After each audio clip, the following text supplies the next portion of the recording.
Have you ever heard of a paper waterfall that scientists can create with just a stamp? Here's the curious part. In 1983, researchers discovered that when certain powders are compressed into patterns and then dipped into water, they don't just get wet and fall apart.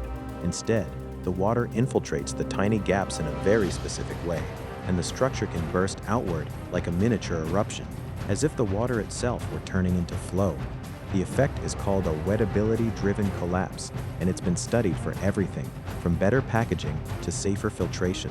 It sounds like magic, but it's physics at play. Surface tension, tiny pores, and engineered geometry working together.